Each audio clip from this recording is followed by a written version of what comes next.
corner store vibes, where we thrive, tune in live, watch us jive, Glennville's on, let's high five, podcast time, let's dive.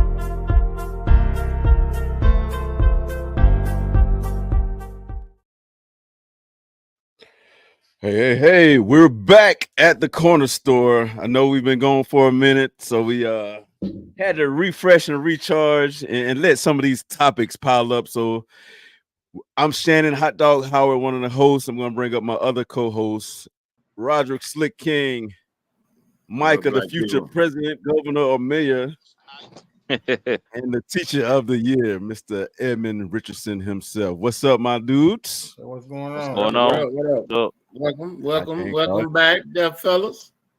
Yes, sir. Welcome back. And if you can, share the live, hit the likes. We're on Facebook, YouTube, on my personal Facebook page, as well as the Corner Store page. So feel free to share it. I'll post the link if you want to call in here shortly.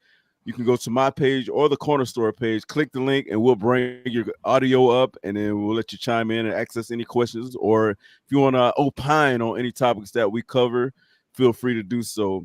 But the first segment is our paper and politics segment, and Edmund and Micah, the debates. It seems to be the hot topic from yesterday and until now, and it's still trending. So what do you guys think? What kind of breakdown? What's the feedback? Who you think won? Who you think lost? Just give me your thoughts. Man, it's obviously she had the better night, definitely by a long shot. To me, she hit on all the points. I know people are always asking for details and asking for outlined policy, whatever, but that's just not going to be the case in really any campaign. Because it's hard to outline complete details of policy because the president is just one piece of the puzzle.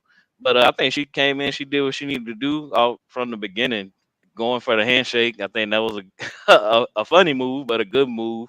And you kind of saw some hesitation on his part when he was a little thrown or a little shocked. And then she would throw in little tidbits to like bait him into giving some kind of crazy answer and keep going, and he just kind of talked himself off a ledge. He really lost me when he started talking about Haitians eating dogs and cats, and I'm sure the rest of the nation saw the same thing. Might be some Gotcha, truth. Gotcha, yeah. that was wild of him to say that. I mean, they take one story, one anecdotal story, and it makes it the norm and apply it across the board for the Haitians. And Edmund, I know you were tuned in, and I was doing play-by-play with the commentary as they brought up topics. But what were your thoughts last night, bro?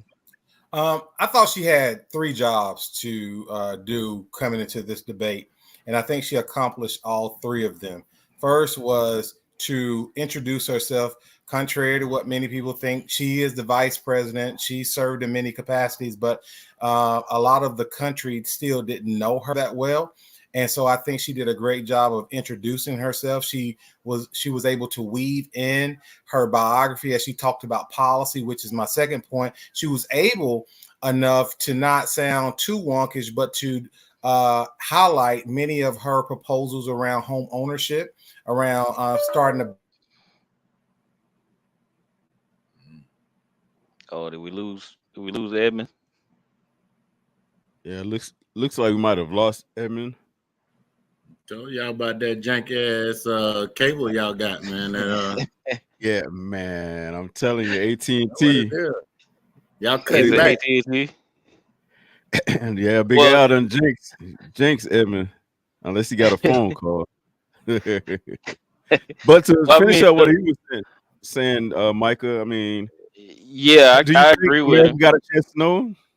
Yeah, I think they got a good chance to know her. I wasn't expecting a whole lot more than kind of what she's been saying already, and kind of some of the points that she made during the Democratic National Convention. But I think more eyes from both sides. So the other side and some of the middle of the road voters got to see her in action, got to see and hear again, like Edmund was saying, her policies on the housing, how to address the housing crisis, a little bit on how to address inflation.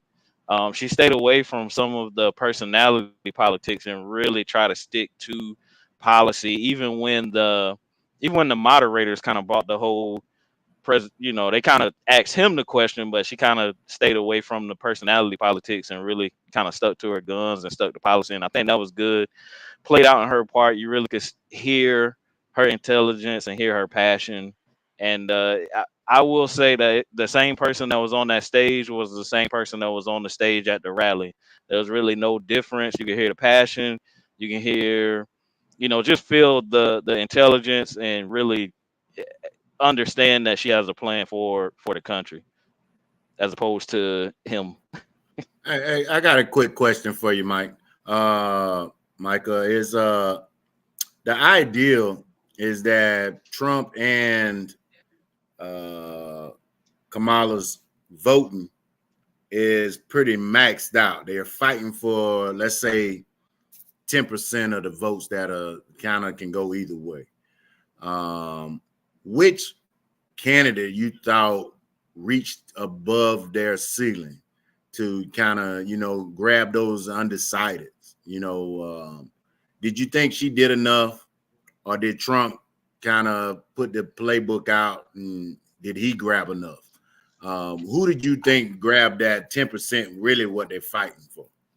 I don't think he did, because I think he repeated the same stuff that they've been hearing, and they wanted to hear something. That 10% wants to hear something different from both sides. So we've heard the same, pointing finger. It was your fault for the pandemic. It's your fault for inflation. We've heard those talking points, and he came up and said those same talking points. So I don't think he did enough to win them over or to really separate himself in that crowd. I think she won some of them over. She may not have got the whole 10%, but I think she won enough over that can sway the election. And on the same night, she got an endorsement from Taylor Swift, so that helped a lot. So even some that weren't going to be involved in politics, some of the Swifties that weren't going to be involved at all are now going to be involved and more interested and really see what she's all about, and follow their leader. But I think she did enough with the debate to kind of reach that crowd a little bit more than he did. Well, a lot Now, more than he did. to be honest with you, I didn't watch the whole thing because I didn't want to get disappointed. I had 100%. My vote was behind Biden, and then he did he did the debate, and next thing I know, I was in flux. So I didn't want this to happen for a second time. I didn't want her to get up there and disappoint me. She did exactly what I thought she could do, being a smart prosecutor. I thought she handled herself well. I did think she almost called him a motherfucker one time. She kind of called herself, but I thought she did well. Now, you talking about a guy that she has 100% of the vote for. Did she do enough to change the minds of the people that I talk to on a daily basis that don't care for neither one? I think we might need a second debate, or we might need some more rallies, some more, information to be put out, because I think those people are pretty solid. They looking for a reason not to vote for her. Mm-hmm. And when you dealing with individuals that are looking for a reason not to vote, you got to be 150% convinced. You got to convince them to make that jump. I don't know if she made that commitment last night, but I thought she solidified her voting base. She is a direct contrast between her and the other dude. I don't even give him the respect to call him president. Yeah. But I think I think it's going to be a tough battle, but she solidified her voting base. Yeah. I just wanted to know if she did enough to get that 10%. Yeah, I don't know if she got the whole 10%, but I will say too, she started separate. She really separated herself from Joe Biden. The more he tried to say, Yes. well, she's Yes. been there, she should have done this. She really was like, hey, even just the one line, you're not running against Joe Biden, you're running against me. And I'm Kamala Harris, and she went into the whole thing. But I think she did separate herself from Joe Biden and his policies and kind of start to establish her own as herself as her own administration separate Gotcha. from Joe. So that was good. Some things I felt like she may have been a little bit shaky on is maybe foreign policy, just a little bit. She was articulate, don't get me wrong, but and I know foreign policy is a subject that a lot of people think they know a lot about, but they really don't. But she seemed a little bit shaky on that. But sometimes that comes, you'll know the temperament of the world as you move forward into it. But I think she did enough to like you said, solidify the base, get us still excited. Everybody's still excited. Everybody's ready to move forward. I just think we got to do the work on the ground to make sure that number one, people are registered to vote, know how to vote, and can get there and will do it. And number two, we don't send her to the White House alone. We need to get them down ballot tickets. One, we need to win the congressional seats. We need to win the senator seats. We don't need to send her alone. Otherwise, you're just gonna have a repeat of Obama in 2010, where he really couldn't get anything through. Yeah, they froze him out. They told him he won't get nothing done. Mm-hmm. Yep, and that's the case with any president. In order for their policies to be effective, we need to solidify all three branches. And you also have to think we're just not voting for the president, but at the federal level, like Trump put in a lot of judges that were very Yep. conservative. They overturned rulings. They set people free who shouldn't have been free, and they locked people up who shouldn't have been locked up. So we got Edmund back. He went and put $25 on his Wi-Fi. So, Hey, my Hey, computer Edmund. died on me, man. I didn't realize. Hey, Edmund, I proposed a question to Micah about, did she solidify her base? And there's no doubt about that. But did she do enough that you think to garner, to break that ceiling for that 10% that's out there for the undecided? No, and that's what I was getting to. My point that I was making when I got cut off. I felt she did a great job of not speaking to her base, but speaking to the middle of the country when it came to national security, when it came to even how she spoke about abortion, which is one of her top issues, how she talked about faith and how how hard it is when going through those decisions, but that shouldn't, affect your faith. And how she even talked about middle of the road issues, about small businesses. I felt like she spoke to the middle of the road. She didn't go to the left and feed the base, because the base is already going to be there. We're trying to go for those 10%. And I think she did a good job there when it came to her policies and introducing herself and I love how she answered the question. She started last week when she did the interview with CNN to say, they will always want to go back to her issues and say, well, you supported this back in 2020.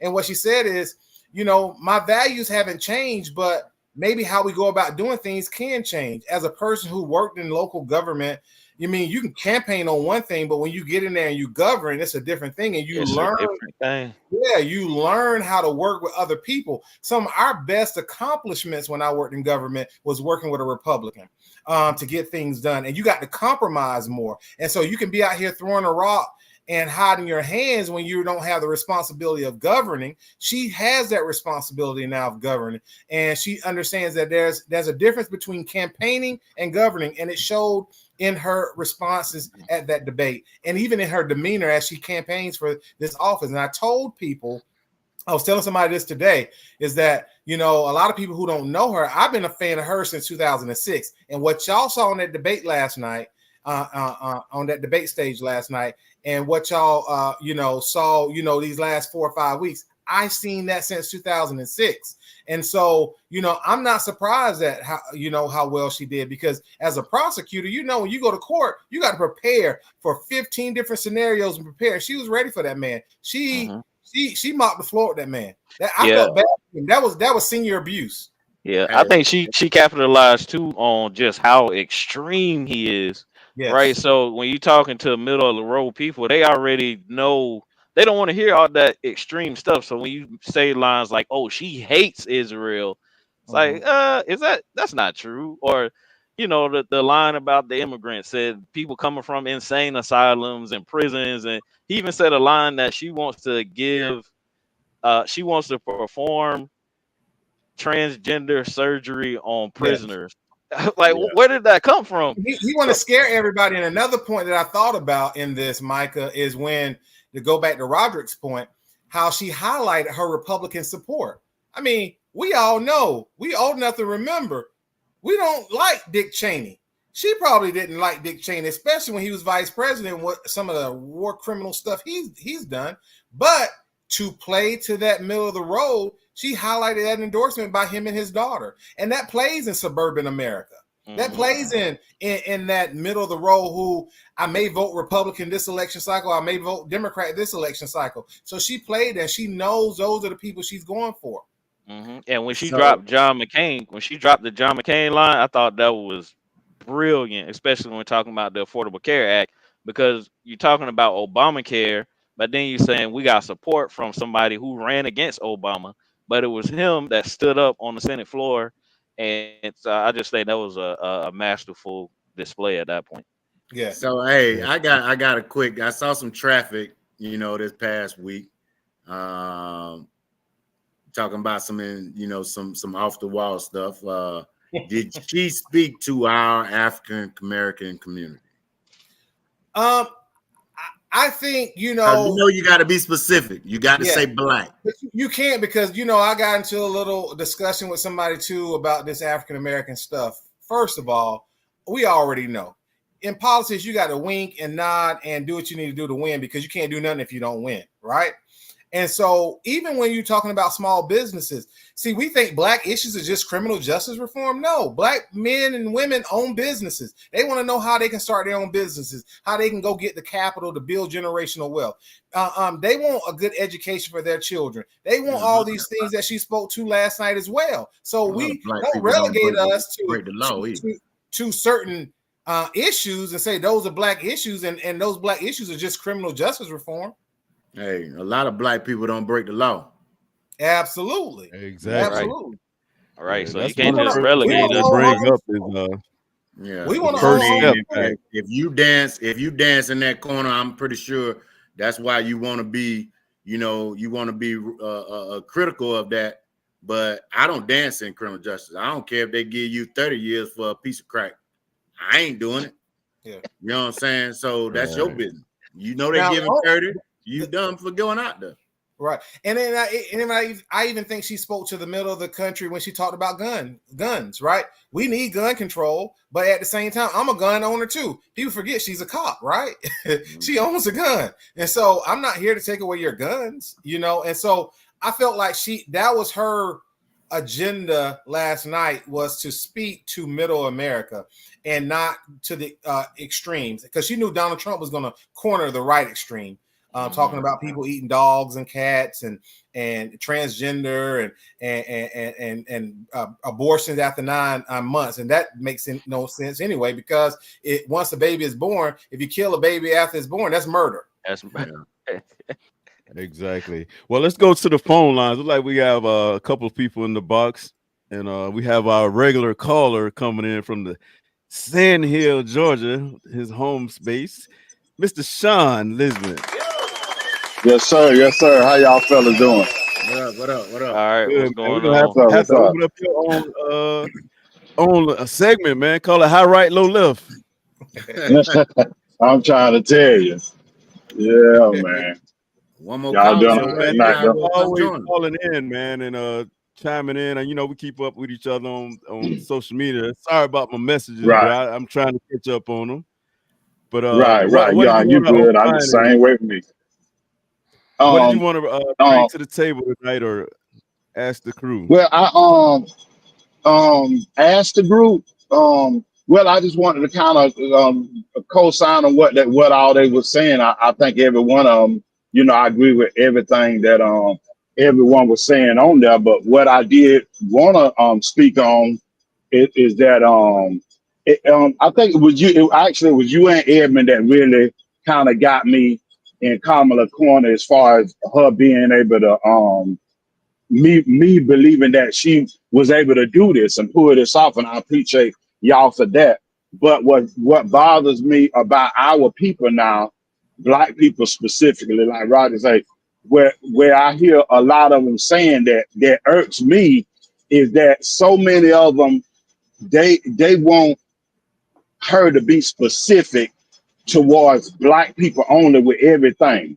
And in my opinion, I don't think nobody can run and win if you just specifically aim everything at black people. You can't make them feel left out. You know what I mean? You got to have. Can y'all hear me? Yes. Yeah. Hmm. Yeah. We Okay, good. okay, yeah. You got to make them feel like they're part of something as well. Matter of fact, look how they lost their mind when they start chanting the slogan Black Lives Matter. It never meant that their lives didn't matter, but a lot of them took it that way and they couldn't handle that.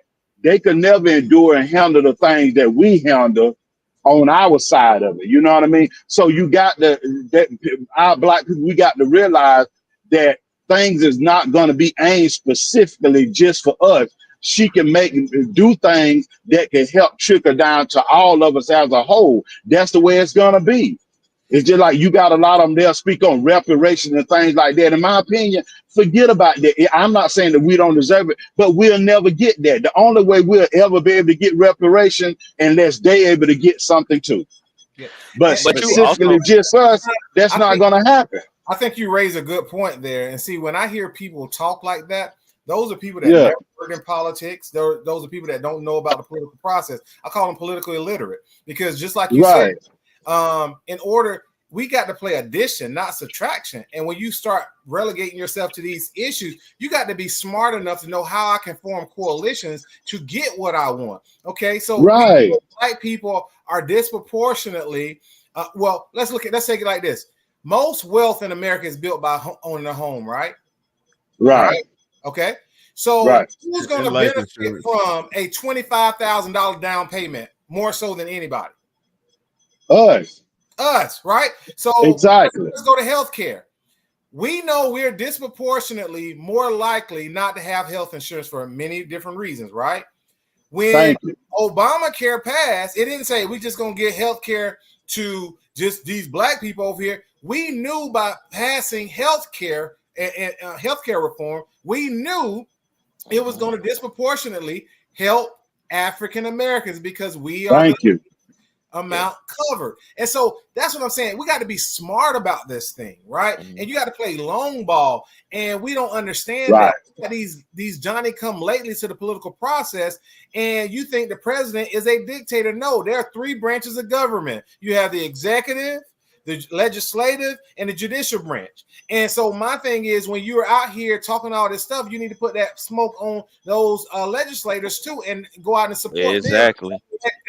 because they right, just like people love to say Obama ain't did enough for black people. But do you know what you did to right, Obama after he got elected in 2008? In 2010, you allowed the Tea Party to select him, and he lost almost 70 seats in the House of Representatives and lost a ton of Senate seats. right, Didn't do anything because they stood in his way. And that's And it. so that's That's what I'm telling right, people. You got to be educated about this process before you it. start making these statements. Exactly. How do things get to the president's desk? Got to go through Congress, got to go through the Senate, got to get voted on. It's got to go through due process. So it's not just the president pushing things down. Things have to be formed, written, voted on, go through all these committees and get to their desk. So we need to start looking at, all right, who makes up these committees? Who represents us in the House? Who represents us in the Senate?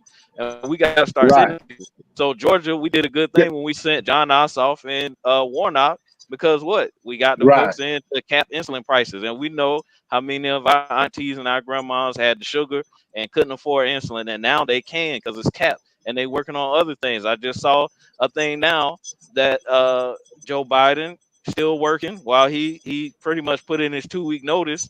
Now hearing aids are available to everybody at a cheaper price. So right, they're right, constantly doing things like this, and we have to pay attention to, all right, how is it getting done? Well, it's getting through the Senate, it's getting through the House, and then ultimately it's getting to the president's desk. And that last stimulus check y'all got, y'all wouldn't have got that stimulus package that Joe Biden passed when he came to office in 2021. It was because we elected John Ossoff and Warnock, because they were the deciding votes that helped Kamala be able to be in position to cast a tiebreaker vote on all of these pieces of legislation. So elections have consequences, y'all. Hey, y'all missing them. Drop a bomb for our resident politicians. Y'all missing the most important thing. They ain't legalized weed. They was locking people up. Right. You know, they ain't giving my reparation check. They got Kodak Black got a pardon. Yeah, you know. Exactly. Can I say this here? If we had a real conversation around reparations, we all don't agree, because I'm gonna tell you right now, I don't agree with giving every black person a check, because thank you. I say the same thing. I don't agree with that. It'll be an embarrassment. It'll be a total embarrassment. You'll have more dead black people. Look at it, Edmund, though, isn't it kind of like a indirect type of reparations if the bills pass, like the $50,000 to start a business? Student loan debt. Right. That's right. Reparations. Hey, can I say this? Go ahead. The way I look at it, and I'm pretty sure I make it speak for a lot of y'all. Good, hard-working black people. That's who I'm speaking on. I love all my people. Don't get me wrong, but I'm the type of person. You ain't got to do nothing specifically for me. I'm a grown man. I'm gonna stand on my own. If you put better opportunities in front of me, that's good enough for me. Whether I want to seize the moment or not, that's up to me. I can't make no excuses at that point. That's what a lot of people don't realize. Being able to, like, as soon as they see one black person or certain people get in certain positions, oh, well, he been there, he ain't doing nothing for black people yet. What can he do? You strengthen numbers. Look at the opportunities that Joe Biden have created for black people and put black people in place. Eventually, when you get enough people in a certain position, then you can start making demand. Is it like Jay-Z, for instance, where he was at in the NFL? What can he really do? You know what I mean? But it may come a point in time to where when you get enough black people in there, if they for the people, they can start making demand and making change. What you strengthen numbers, you know what I mean? And a lot of them don't seem to get that. And that's what bothers me. It's like you wanting a handout. I don't want a handout. Give me better opportunities. And that's what I say when we start talking about reparations. Is like, what does that look like? I don't believe in a check, but I do believe that there should be some type of corrections made in our society to uplift us. But how does that look? Does that mean funding HBCUs more, giving kids disadvantaged backgrounds opportunities to go to college, or technical school, or this or that? There are many opportunities out there and ways we can go about doing this. But giving you a check, man, we will kill off half of our population, in my opinion, if we did that, because you have so many people out here using that, buying all name brand clothes, piss it away, drinking, just doing everything careless with the money. Piss it away. I'm gonna be quite honest. Just look at how many NFL stars go broke after they leave the NFL with all those millions. Right. Because we don't have the financial mindset to handle that type of money if we got it. That's why most moderators go broke. It's just like good credit. It's just like good credit and fame. Everybody can't handle that. Yeah. Everybody can't handle good credit. If we got reparations, it'll be about 3 brands. 3 brands of reparations to Jordan, Louis Vuitton, Gucci. They'll be like giving them reparations too.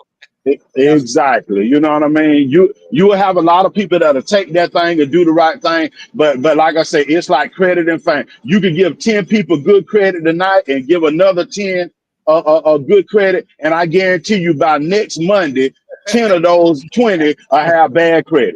It's just, and that's just the reality of it. You know what I mean? But my focus also is just, I just want to see, and like I said, I don't have nothing against white people. I'm for everybody, but we know the disproportion between us as far as the wealth gap and everything like that. And we deserve and we need better opportunities. We have to work twice as hard to get half as much. So, I mean, even if it's a slow process is better than no process. And that's the way I look at it. But when it comes to this Trump and all this mess they got going on, look at what our kid, because I feel like our generation, in my opinion, we was really the last good generation. Everything that we shared, the ups and downs, the good, the bad, even when it came to beefing and all that, we didn't want to take each other off this earth. The way things are now, on that side and our side and everything, if anything, we need a breath of fresh air. We need positivity. And that's something that I like what Kamala was saying up there on the stage. It was like she was bringing a breath of fresh air into what she was talking about up there. And I think both of them, they are going to gain. But I think Trump at this point, I don't think Kamala going to lose anybody. I think she only going to gain. But Trump, I think he can gain a few people that's in the middle, but I think he's still going to continue to lose some people too between now and the election. I don't think Kamala going to lose anybody. I think at this point, she only going to gain, in my opinion. Yes, sir. Yes, sir. Good stuff, Sean, man. Hey, yeah. It remains to be seen. We only have how many more days, Edmund? I've been counting it down, but I know we're in the 50s. 55, 56. 50 something. Yeah. 50. Right. I can't wait till it's over with. Probably the next week or so, many states are going to start sending out absentee ballots. Hey, let me ask y'all a question. How do you find out to make sure? Because I don't know if y'all heard about the website I saw where they having people that could just put anybody's name in a database, and it's basically kind of like they freezing. You heard about that? Yeah. And they got to investigate it first before, and they say they're trying to do that in Georgia now. So how can we check to make sure everything legit? Because I ain't trying to go up there and have no issue. You want to go to my Georgia? You want to go to my Georgia, my voting page? My voter page, Georgia. My voter page, Georgia. Okay. So the website. All right. The website is mvp.sos.ga.gov. Damn, I ain't gonna remember that. I ain't got nothing to write it down. I'll message you about it, Edmund, and send it to me. I'll message you about it. Hey, and Sean, it'll give you a status of your voting if you active. Yeah. It'll also tell you where your voting precinct is, and it should give you all your information. It should be a copy of your voter precinct card on there too. Yeah, it will. Right, and that's important, man. Because we need to do it, man, and get these kids out here and vote. And then a lot of them jokers out there talking too. I don't think a lot of them gonna vote, and some of them probably can't vote. That's a tick me out too. They running the darn mile. Talking smoke. They ain't gonna vote. They ain't voting. Yeah. They stand in line for Jordans in here. You know what I mean? So they ain't. And they want a stimulus check and what's that thing? PPP loan. PPP loan, right? Exactly. You know what I'm saying? We have the website here. Michael posted it. It's mvp.sos.ga.gov/s/. So go there. Make sure you check your status. Get educated on it. Get well informed. So I have a good feeling about the fall. Hey, don't wait. We can't become complacent with it and take it from there. Hey, one other question for y'all fellas. Can y'all hear me? I'm sorry. Yeah. I don't like I said, I don't know a whole lot about nothing. But people was talking about the electoral college thing. They were saying if Trump flipped Georgia and Pennsylvania, that no matter what she got, he still can win. Is that true? Well, she has more past the victory now. But Pennsylvania is a critical state. That is the wall. I don't see him winning Pennsylvania again, especially with her coalition. Pennsylvania, Michigan, and Wisconsin is hers. But now, see, that was Joe Biden's only path.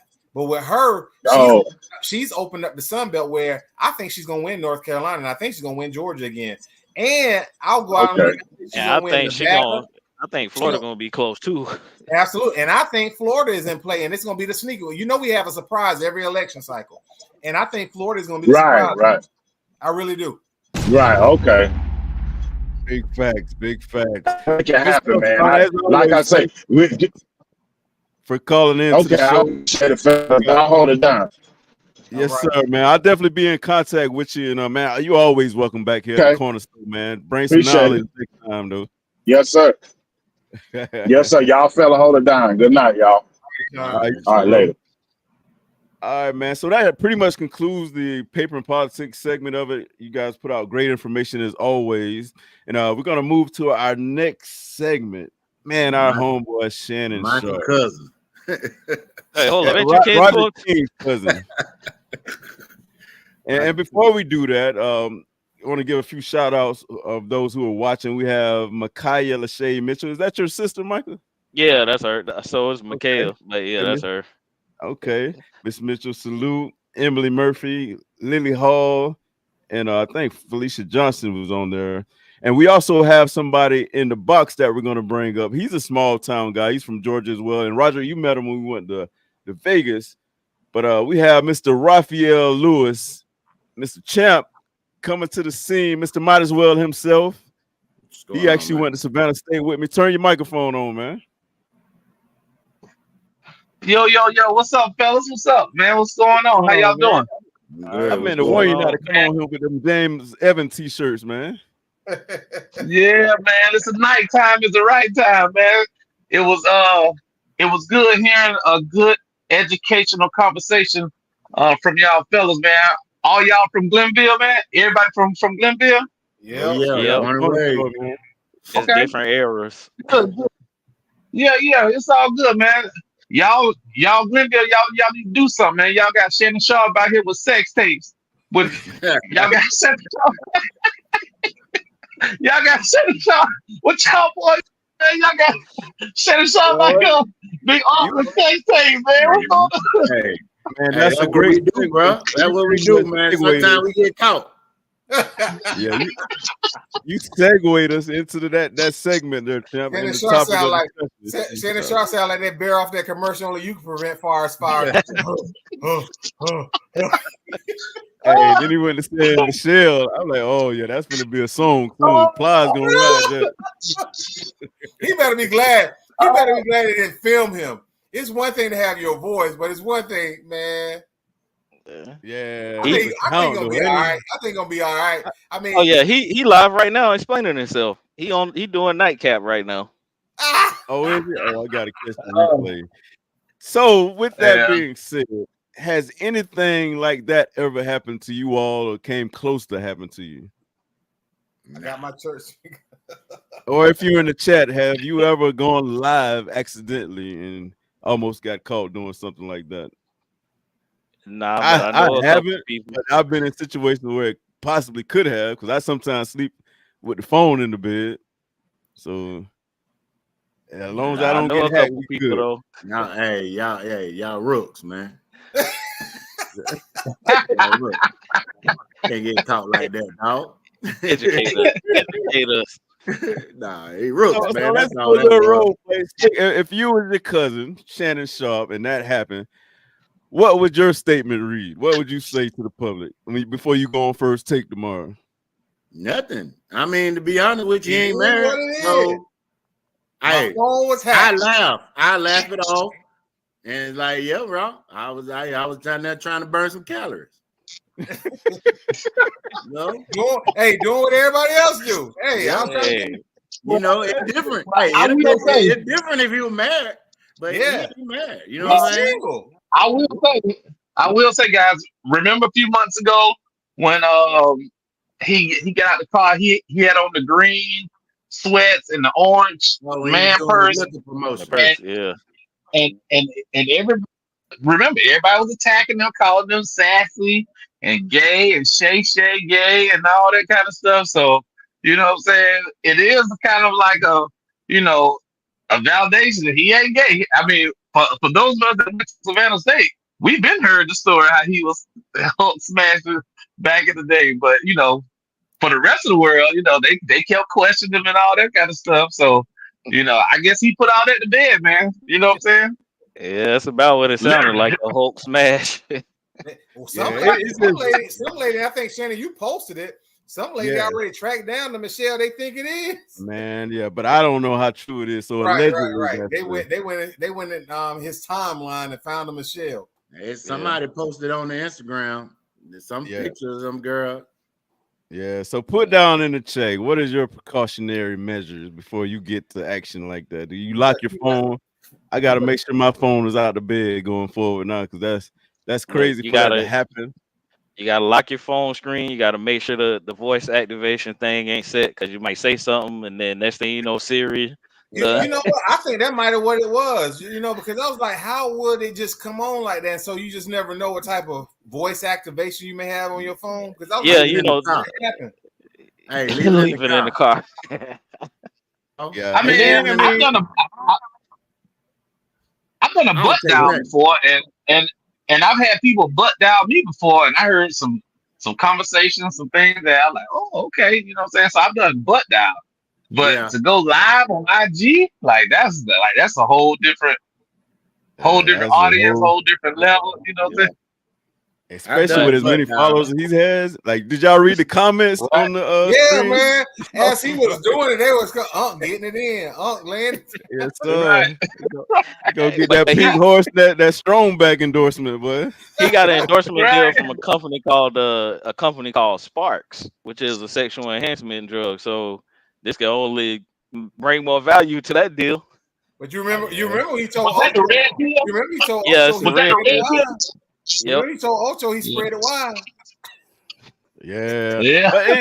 But it doesn't seem like that's kind of some karma coming back because he publicly scolded Ocho about being late. Now, help me with that. I never saw that. So what happened there? I saw people say he scolded Ocho. What did he say to him? Well, Ocho was late to the set, and then Shannon was having technical difficulties, so he was just getting frustrated. Period. Then Ocho was explaining why he was late and apologizing. And then Shannon wasn't trying to hear it. He was like, when you go to First Take or ESPN, do they get you a car so you have somebody to pick you up? When you go to Inside NFL, do they get you a car, have you somebody to pick you up? So Shannon was trying to say, just like you treat their job, treat this show as if it's your own and be professional. Don't have people picking you up. Treat it like you would treat the other businesses because this is your platform. So he said, I mean, he was going in, but it was on the Nightcap live show.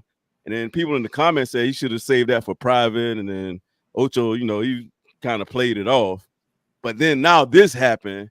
And then when it comes to the brand awareness, I mean, this kind of impacts his brand. It could be good or bad. Oh, no, this is going to be good. This is going to be pretty good. This feed their storyline. They talk about stuff like this. Yeah. Ocho I mean, especially for Nightcap, but he ain't going to let that go. He going to talk about it tonight. Yeah, but then First Take, right when you go to First Take, what you think they gonna think? Right. Well, what you gonna say on First Take? You ain't gotta say that. You ain't gotta mention that. I know that, but the elephant in the room. I mean, what's that one girl out there? What's her name? Molly. Oh, that's Molly. Okay. And they mainly talk about trending topics on Twitter or X. So that's I mean, he's been trending all day since you sent the message. Man, when I saw something, I was like, man, what's going on here? Because I'm always seeing what's going on in the news, and I saw Shannon Sharpe trending. And I said, man, why did I go over there and click on this? Yeah. All I can do is just laugh. Yeah, big facts. And speaking of brand awareness, one thing I wanted to start doing, and plus I talked to a few of you guys about it, is start spotlighting small businesses in the Black communities that are growing, that are doing well, or just need the exposure and awareness. And Raphael, better known as Champ from Millersville area, Sparta, Georgia area, he is also a professional, went to Savannah State. He also works for Boeing, IT manager, does a lot of big things with Boeing. But he also has a venture on the side called Might As Well Ride with Polaris Slingshots, where he rents out adventure outfitters. Not sure if you guys seen the 3-wheel Polaris Slingshots, but he also has an outfitter location in the Oxon Hill area in the DMV. And Champ, go ahead and tell us a little bit about your business. Yeah, sure. So, like he said, name of the company is Might As Well Ride Slingshot Rental, and we are the premier Polaris Adventure outfitter for the DMV, Washington, D.C., Virginia, Maryland area. The Polaris Slingshot is a 3-wheel autocycle. We have an entire fleet, brand new 2024 models, backup camera, Bluetooth, so you can listen to your music, everything. We got the LED lights, the whole 9 yards. We do date night rides, we do group rides. It's definitely a fun, great time. So if you guys have anybody in the DMV area, definitely hook us up at might as well ride.com is the website. You can book online. You can come by the office or you can call us at 202-569-8773. Again, you can book at mightасwellride.com. It's definitely the move for the DMV. One of the hottest attractions going on right now. It's totally convertible.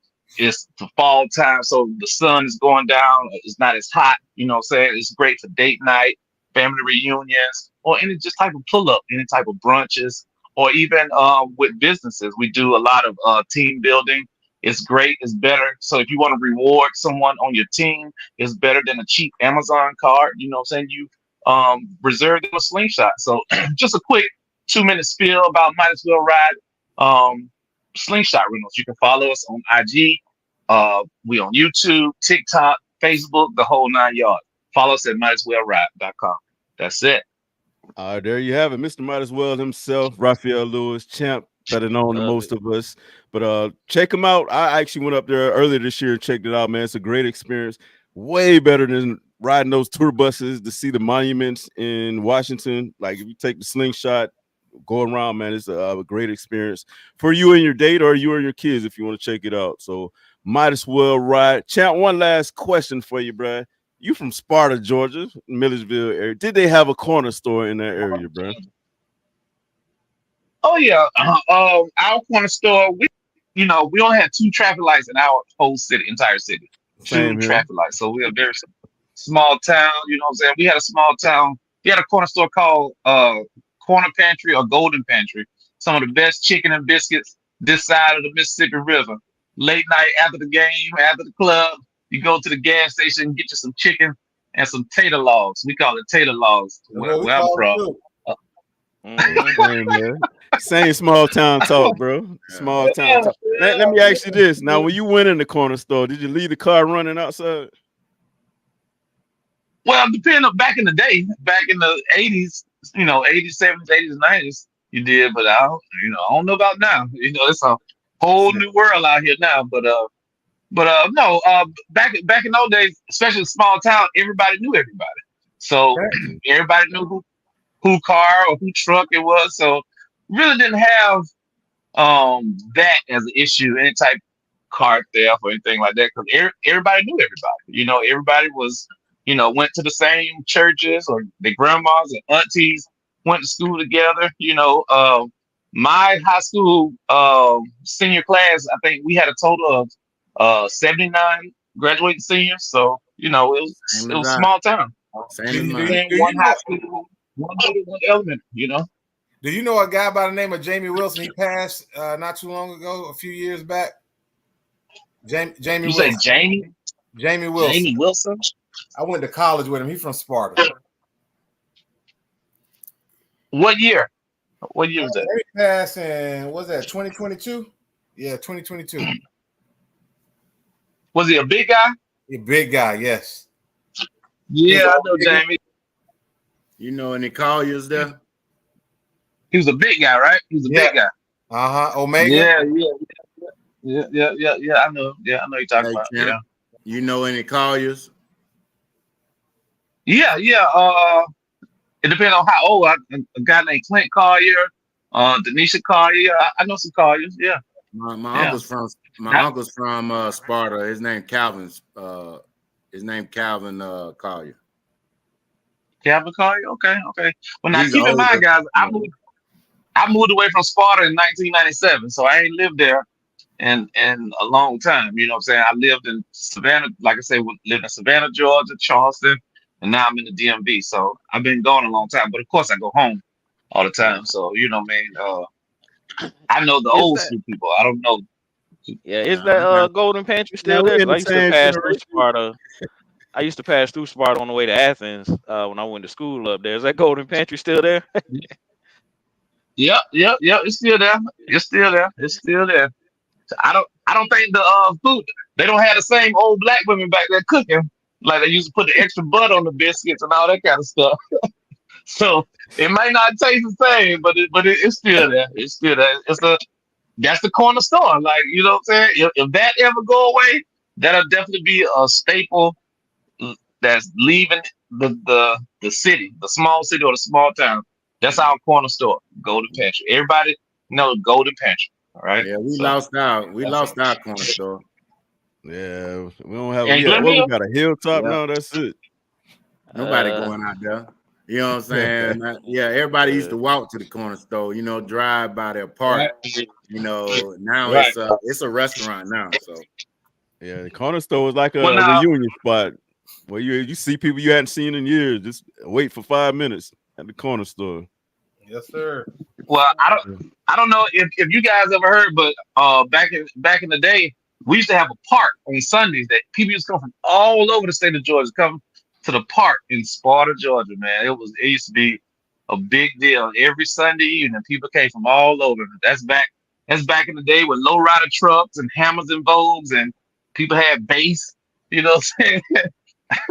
All kind of stuff. But that was a big deal in Sparta, Georgia. So anybody from the Middle Georgia area, probably heard about Sparta, Georgia on Sundays at the park. That's where everybody used to come and like walk to the park. So Yeah. And I think all small of our towns different. upbringing was very similar in being in the country in the rural area. So definitely might have to get you back, tell some of them old stories to compare them to some of ours, bruh.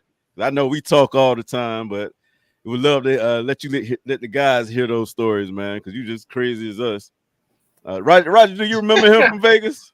yeah. Okay. When he was there, he had he had a lot of stuff going on.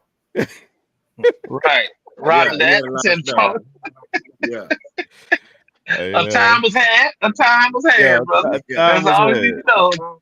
A A time was had. Yeah, and I see one of our other co-hosts has made it to the show, and he's one of the influencers of a Strong Back Mountain.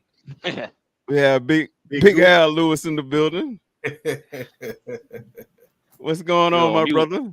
You on mute, man. He on mute. Hey, that man trying to steal my advertising, man, with that strong back. God damn. Trying to steal my damn advertising. Now I got to go put in some extra work to show him how it really works, man. About to give me the voice with that damn strong back. Boy, god damn. Hey, Al, I was in the store the other day, man. I really looked. Hey, I had the courage to go ask that clerk, can I get them bumblebees? But I looked and I ain't see none, man. You was at the gas station? Man, I was at the gas station. Y'all said that's where they at. That's what they at, Slick. They at the gas station. They got to go to the A-Rams. They got all of them. Man. And I wasn't going to ask and say, hey, yeah, where the bumblebees at? Y'all, go in the back and get me some. But man, y'all just don't have a heart of keep everything for you, man. Them bumblebees, them rhinos, the strong back, that honey. Hey, Champ, what up, boy? What's up, brother? What's going on? Hey, I see y'all here advertising in the tank top. At the tank top, dog. James, Don't they wouldn't even know you're corporate. They wouldn't even know you're corporate. Hey, man. Everybody want these at the corner store in Sparta, man. I don't know what y'all doing in Glennville, man. This is stable at the corner store. Yeah, we ain't had that back in the day, though.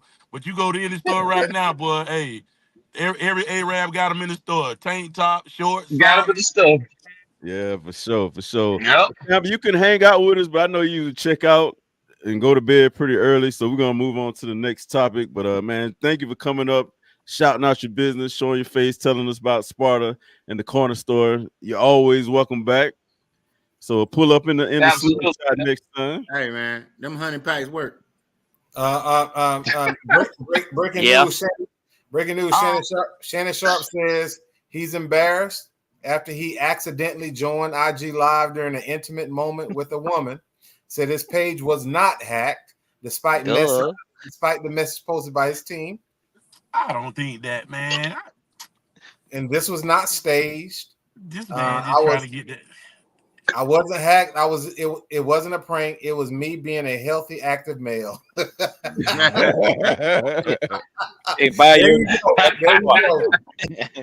Somebody drop a bomb for Shannon Sharpe. He was on the red pills. Slick, that honey don't work. I like that. He's always been an active. I figured that. That honey don't work. Active male. Yeah, he has to be embarrassed. And ladies, if you're in the chat, if you're significant other accidentally went live like that, how would you feel about it? Would you put up with it? Would you leave them, or would you say that's all right, as long as I wasn't seen on there, but you were heard and everyone knew it Or was you, And he said your name. and he says your name? okay. How would you feel about that, ladies? Gotta suck Yeah, that up. Hey, they gotta suck Michelle. that up. Michelle. Yeah, man. That's my Michelle. That's my shit. Hey. Hey, that Michelle track coming soon. Plies gonna drop it. Watch. That's my Plies Michelle. gonna drop it. Ocho, Hey, I give Ocho, it to the morning. Somebody gonna mix that up in the morning. Watch. Ocho, what's the guy? Ocho, thing. He's so lame. He gonna put it as the quote of the day. That's my Michelle. Damn. Man. Yeah, yeah. I seen another lame joker. Y'all ever see that guy Nino Brown that be with the little crown on his head? I seen him with a little lame post talking about Shannon Sharpe having sex with Michelle Obama. I'm like, come on, man. Damn. Come on, man. That's Yeah. Come on, man. Some jokes mixed their Yeah. mark. The mark. Man, we're gonna keep the show pushing. Champ, you're welcome to stay up if you want, or thank you for coming by again, bro. Okay. And the next segment, next topic is football is back, my dudes. Yeah, First sure topic, is. man, Colorado, bro. Are Yeah. they overrated? They're at where they're supposed to be? Is better coming, or it is what it is? I think They're the Colorado. It is what it is. experiment is over. No, it is to me. But so you look at the first half, they were overwhelmed. Those basically that was a good scheme on the defensive side of the ball. They put them the offensive linemen in 1-on-1. So and they won their battle. So that they won the battle constantly in the first half. The second thing is I think Shador I think he holds the ball too long. It was times where he could have threw the ball and lived to see another day. That to me that interception, that pick six was a rookie mistake. You can't make that throw. They teach you not to make that throw in Little League. You know what I'm saying? When you pop one. So it's a lot of stuff that I saw. And remember, also they lost their top safety. They lost their top linebacker all in the first half. They scored 28 points in the first half. They scored 0 in the second. So I look at that as a positive. Yeah. They got to get a run. Right now, they're not running the ball well, and they're not attacking the middle of the field. A lot of times, how you beat a blitz is you attack the middle of the field. You pass where they vacate, and he's holding the ball too long, which helps the blitz. Let me ask you this, Slick. You think Travis Hunter needs to be in one position? I would cut back on some of his. So Time on the you got field. to understand Prime. Prime Yeah. is ultimately the he's been the best promoter since back in the 80s. So he knows that he has a Heisman hopeful.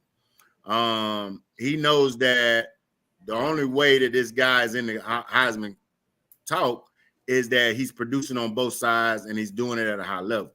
So if you take that from that kid and reduce on one side of the ball, and I don't think they're good enough for him to be reduced. I think they need him on both ends right now. I don't think they got a corner that can. They got that other corner that's decent. Then you got Travis Hunter. He don't get much work because they don't try him. And then on wide receiver, I don't think that right now they got 3 tough wide receivers, but they running back, that boy from Ohio State, I don't think he's not getting the touches right now. You know, he's not getting put in position to succeed. You know, I think they already kind of say, hey, we're gonna pass the ball. We just a passing team. Yeah. You look at the stat line, there isn't a big difference between Colorado and Nebraska. There wasn't a huge difference where it's the two areas that you mentioned. Number one, the turnovers and the rushing yards. You had 16 rushing yards to Nebraska's 149, and you had 2 turnovers to Nebraska's 0. But when you look at penalties, people are like, well, Colorado was undisciplined. They had 9 penalties for 104 yards Nebraska had 12 penalties, 405 yards. So not a big difference there. Colorado actually beat them in the passing game, 244 yards to 185. Yards per pass, about the same, 6.1 to 6.2. The biggest difference in the passing game was that one pick six, that one turnover, and first downs. So it wasn't a huge, difference stat They wise. It talking was about just it was a those blowout. main. I kept seeing. You look at the Colorado Post, I think it's the Denver Post or the Colorado Post. They're talking about this blowout and it's an embarrassment. And I'm looking at the score. First of all, 28-10 is not a blowout. It's a beat. It's a beat up, but it's not a blowout. Now, the first half, if you just watch the first half, you would think that Nebraska beat them by 60. But look at the second half. They didn't score any points in the second half. Well, yeah, but my I think they look at it. This is how they do this week. If you are barely beating Colorado State, then you're the team you were last year, in my opinion. You should be. Colorado State is a solid team, though.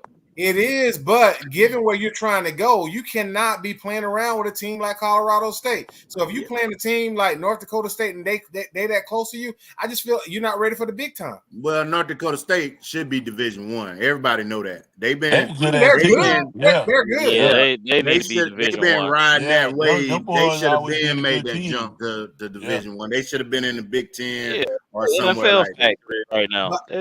Watching all their games last year, the offense and defensive line seemed the same. And I just don't see that jump that I thought I would see with all the changes that he made to both sides of the football. I just think that Deion was going to be national champion. I don't think that never. Their ceiling was 8-4. I don't think it was that high. Was it? Was it that high? That's their ceiling. I was waiting on somebody to say it, but the O line and D line, man.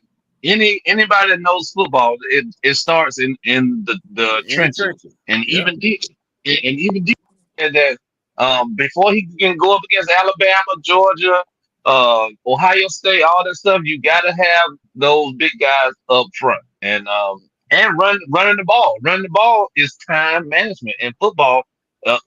You can be out coached because somebody can run the ball and grind the clock out, and it starts up front. And so they have all the skill players, you know what I'm saying, and Shador and Travis and all that, but up front, you cannot come to the SEC and not be able to run the ball and have those big guys on the O line and D line. So that's just my take on it. They kind of remind me. Yeah, you can't get up on that run game though. I felt that they gave up on the run game too early. They kind of remind me run it at all. The track that you got to keep trying it. Go ahead. Yeah, Mike. they kind of remind me of the track that Clemson was on when Dabo first got there. They were trash, but they had some skilled players. They had some pretty good quarterbacks and receivers, good corners, DBs, things like that. But they just didn't have the interior. Fast forward a few years, they played for national championships because he was able to organically build that team. Also, he was a little quieter than Deion, so we didn't really expect a lot from Clemson back then. But now Deion does a good job of making people believe so much till we're like, okay, he's about to come in and turn this thing around, and it's going to be a glorious, meteoric rise to the top. I think he created an atmosphere for how he rated the portal, right? But see, it doesn't change the fact that you still have to develop players, and I think that is a true test of whether he's going to be a great coach or not. Can he develop those players? Well, not only that, you also have to have chemistry. Like, he has the most attrition in all of football. And then you look at Dabo, he didn't go at anybody in the portal. He didn't do anything in the portal. You got to see him regressing. He also got his ass tore up too. Exactly. So now you can't got to find a balance with it. Deion too much in the portal. You got Dabo not even using the portal. You're gonna have to go to the portal and get some good players. But Deion got to start developing players as well. Well, we're talking about his second year. So you got to understand that he tried to do a quick fix. His son, this is son's last year. He's got to break in a new quarterback next year. He's got to break in a new wide receiver corner. So it was kind of like, let's go all in. Let's fix this team right now through the portal, and then let's see where we at.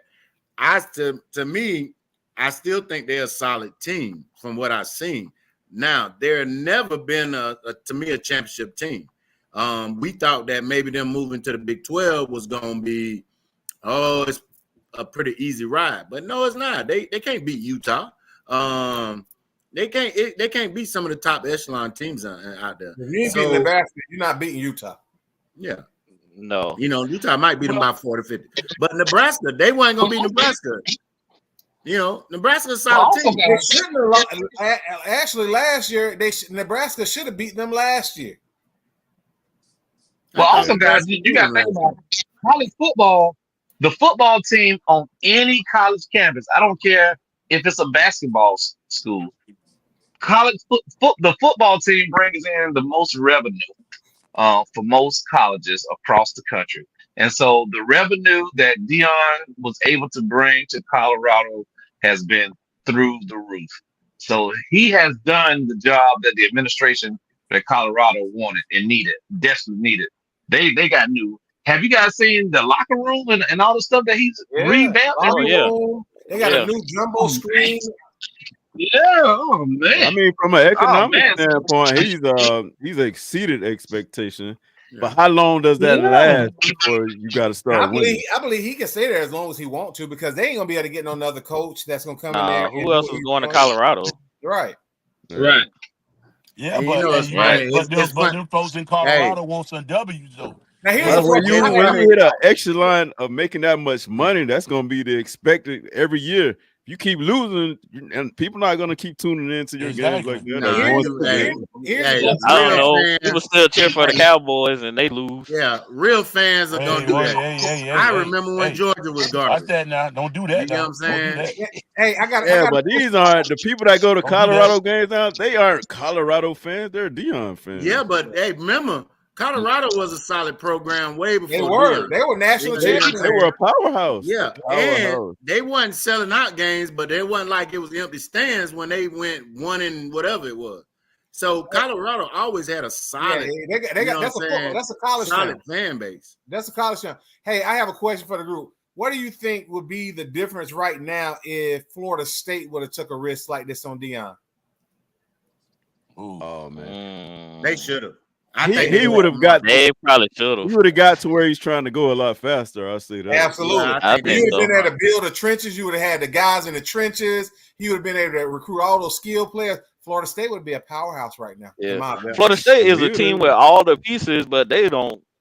They're like their coach is just not using them. I don't know what's going on with them. Well, SEC has a style. You know what I'm saying? SEC has a style, and Texas is gonna find out. So I thought Sarkisian kind of came down to Alabama and kind of learned the formula, but he's still kind of blending that Big 12 type, wide open. You can't really play like that in the SEC for over a course of 10 weeks. You know what I'm saying? Can't do it, bro. And he's learning that, and a lot of them the SEC has learned that you can't just have 2 starters. You got to have 4. You always got to have 4 in each position. Yeah. Especially on the defensive line. Skill players come a dime a dozen nowadays. You know what I'm saying? Yep. But defensive linemen, you got to have 3 deep. And guess what Georgia does? Georgia has. Right now, they got them because they homegrown. They was able to solidify some of these kids prior to the movement of the transfer portal. And now, guess what Georgia doing? They just filling their skill players with. You have noticed Georgia only go to the transfer portal for skill players. Yeah, the only thing they've been missing though is that stud wide receiver. Like they've been missing that since AJ Green. Yeah. Well, I mean, I think they had him in George Pickens. They just didn't use him effectively. They didn't utilize him. Yeah, they ain't. Right. Well, when I'm thinking about availability. George wasn't available half his time. Oh yeah, he wasn't injured a lot. Either suspended. Oh, AJ spent a good time injured too, though. But he was a Biletnikoff semifinalist. Like we hadn't had that Biletnikoff yet at receiver. No, we hadn't had that. And I don't think you're you're never gonna get a Doak Walker. You're never gonna get what is it? But it's crazy though because top wide receiver. Alabama has had 4 receivers go in the first round, all on the same receiving squad. You correct? Yeah.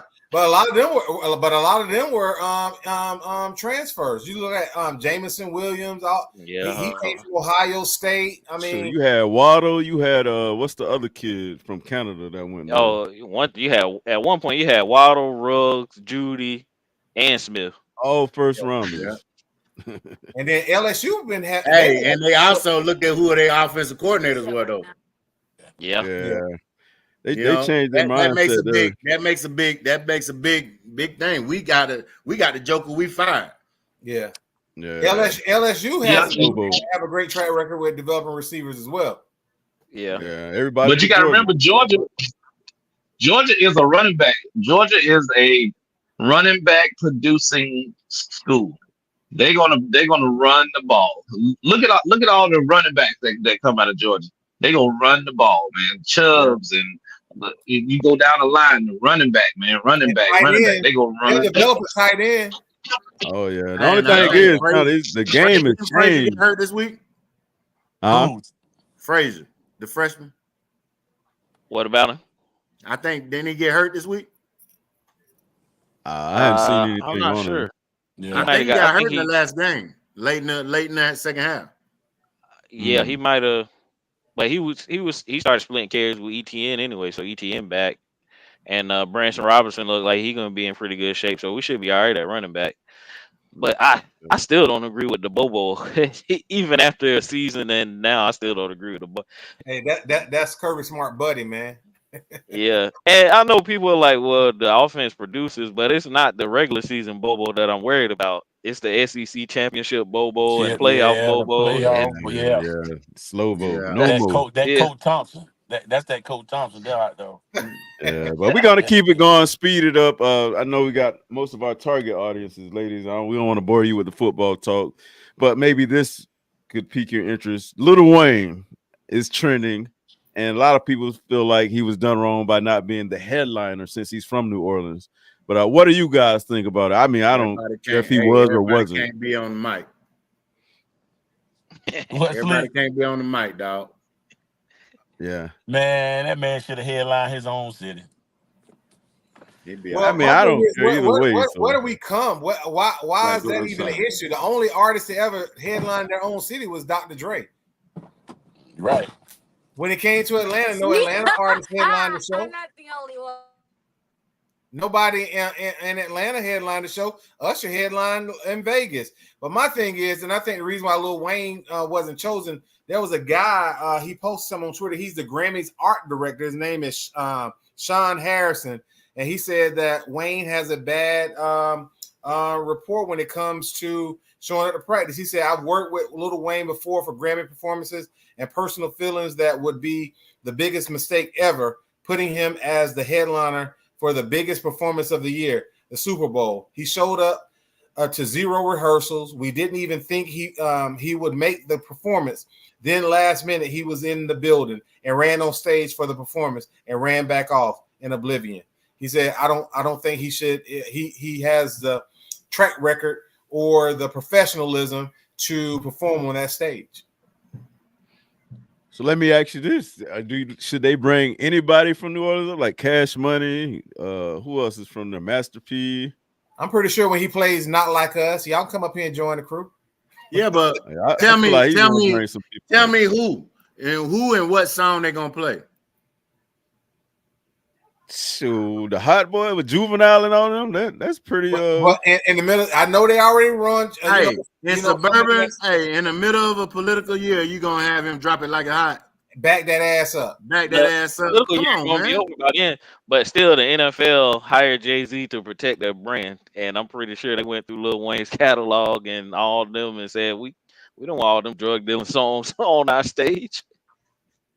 Come on, let's be real. I mean, I don't know. I look at it from a cultural standpoint, but I don't. And let's be honest, when you look at Kendrick Lamar, there are only so many socially conscious rappers out there today, and if you listen to his music, it's more uplifting of our community than what Lil Wayne them putting out there. I'm sorry. Hot dog, you big on marketing. Hey guys, I got to go. I'll hit y'all up later. Slick, I'm gonna call you tomorrow. All right, then. Yeah. Hey, Hot dog, you big on marketing. Now, tell me what's the benefits of giving it to the culture or that dude that's in Nebraska that didn't want to hear rap anyway, which one is going to spend more money during that time period? Well, I'm sure they already did the analytics, so that's why they chose Kendrick Lamar, because he's Exactly. been hot off of one song since He then. got white kids out here playing his song, not like Right. us. But not only that, he has a catalog, like Edmund said, of conscious rap that it wouldn't tarnish their brand. So to me, I feel like he's gonna probably have Wayne and some of them come up as cameos. They wouldn't be the Still got to headline. get that signed off. You know what I'm saying? He might does, do that, but he it's still just gotta like get when it signed off. Eminem did it. They And said he they wouldn't ain't go gonna on. be happy anyway. They said The culture ain't gonna Eminem be wouldn't happy go anyway. on unless they brought 50 on. So I mean, Yep. But the culture ain't gonna be happy anyway. I know you got to protect your brand, but they also give in to the artists too that they feel like would bring more to the table. But what do Kendrick Lamar owe to Lil Wayne anyway? Nothing. Not only reason I say he would bring him on would be peer pressure and to benefit off of I guess peer those pressure ain't no culture. peer pressure. The only people hollering is the jokers that can't afford to get in the game. Yeah, but I don't know. I look at Kendrick as a contrarian sometimes, so he may go against the grain to bring him on just to feed the culture. He may show love, but they may. I'm gonna tell you right now. Soon as Lil Wayne get into that stadium, security gonna be right there waiting on him to make one dash to that stage, and they're gonna tackle his ass just like they do everybody else. They don't want to mess up their brand, bro, and that's all it is to it. And I don't blame them. You know what I'm saying? Oh, I agree. like Lil Wayne. I agree 1,000%. Like, Kendrick brings more to the table right now than Lil Wayne and the rest of the crew. Man, Lil Wayne ain't did nothing in 10 years. Yeah, that's true. I don't care. I'm going to be getting wings during that time anyway. So yeah, I don't really don't matter. I don't even watch the show. Yeah, I'm the same. I look for the commercials more than anything. So and the commercials been weak. Yeah, they were horrible. Last couple of years, they haven't been great. Commercials used to be the thing, bro. Yep. All right, we're coming down to the end of the show. What were they thinking? Roger, you had a topic you wanted to touch on. This is I usually I try to keep it a little funny with what were they thinking, but today I'm gonna go a little bit different. What were they thinking? So today I looked on Twitter, and the mom of the shooter up in Winder Barrel, really is about an hour and 45 minutes from here. The mom got on and did a apology letter, and as she constructed this letter, she basically she apologized to the parents. She said that she would switch with any of them. And instead of her leaving it like that, she also stated that her son was not a monster. He's her baby, her oldest baby. So to me, that apology, I don't know what she was thinking. I guarantee she didn't have anybody professionally kind of help her with this statement. You had 4 people that lost their lives, and then you got an additional that got hurt. And she still played the mama role of, my baby's not a monster, he made a mistake. What I've learned is that as parents, we sometimes support our kids when we don't need to support them, when we need to tell them when they did wrong. And some of the, not playing the role, the general role, but sometimes moms can't see the wickedness in their kid, their spawn that they got, that they raised. This lady in and out of jail, from what I was told, she's in and out of jail, she's felon, she's got all kind of things. And she expected this kid to grow up and have the sense to handle adversity. And then his dad, after this kid threatened to shoot up last year, got the police to come to your house to investigate. You give him a gun for his birthday. I'm all for supporting kids. Y'all know I'm my kids' biggest fan. But when you see a kid that's got some type of mental health issues that have already expressed that he's gonna hurt some people, you don't assist that, you don't help that, and you don't ignore that. I know it's embarrassing. Maybe even contacting law enforcement, it may be best to save your kid's life. Now, this kid is 14 years old and he probably never gonna get out of jail. Now, think about if this mom or this parent or the dad wouldn't have bought him a gun, so he wouldn't have access to that gun. What if the mom, noticed that her kid had these mental health issues and she went and got him help? Instead, they kind of let it go because they didn't want to be embarrassed. So the topic is, what were they thinking? And we can sit back and Monday morning quarterback, but to be honest with you, they weren't thinking. They was thinking about protecting their baby, and they basically raised a spawn. They raised a kid, and then they assisted in giving this kid the tools to go out and hurt some other people. Sad day in Georgia. And think about this. They are not the only parents that are doing that right now.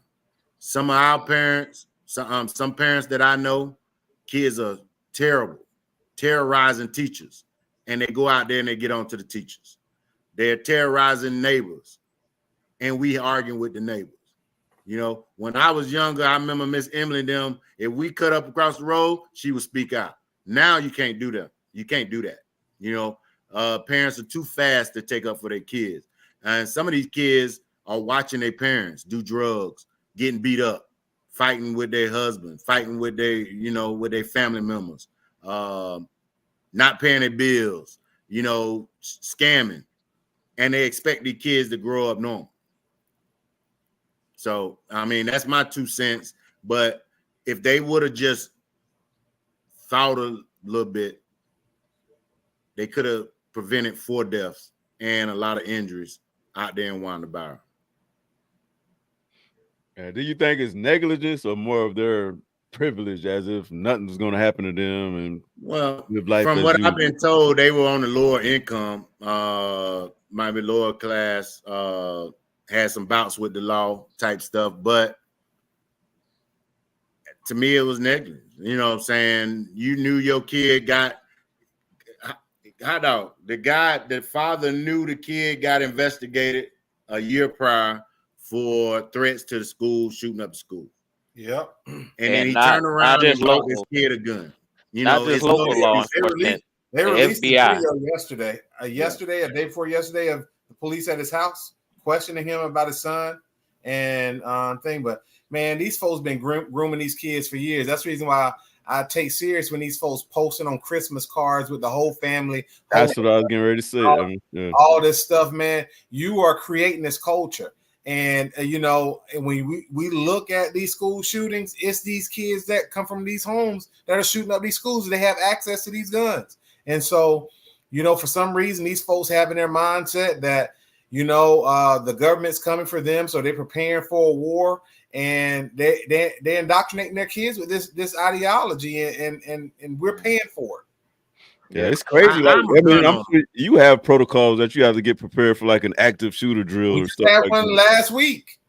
Yeah, like my son and all of them. That's crazy. I think the most we ever had was a tornado drill. Yeah, tornado drills, and we had fire drills. Fire drills. Yeah. When I was, I think, a junior in high school, Columbine happened in '98. I was a junior in high school. That's when the school shootings, this whole epidemic took off, and it's been crazy ever since.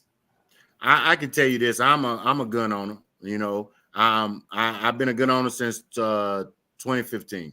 I carried a gun, and I was a cop in the military. I carried a gun for 20 years. And I didn't purchase my first weapon until I was 2015. After that, I kind of went nuts. So my wife would not allow a gun in her house. She owns 3 guns right now, and and she carry hers more than I do. I probably carry mine 5 days out of the week. Some of that is due to the nature of the, environment that we stay in. We stay in a city. Everybody know Augusta is pretty violent, and these guys are younger and younger. But I have kids in the house, and I teach them about the damage that weapon can do. It's not a toy. I took my younger ones. Matter of fact, I took all 3 of them that reside in this house. I've taken them to the range. I haven't taken the daughter yet, but as soon as she turned about 16 or 17, I will. And one of the reasons I'm taking them to the range is not to learn to utilize that weapon, but I wanted them to see the damage this weapon can do, and that it's not a toy. So when you use this weapon is more than likely going to cause mass damage, and I want that kid to understand that. So that's why I take them to the range.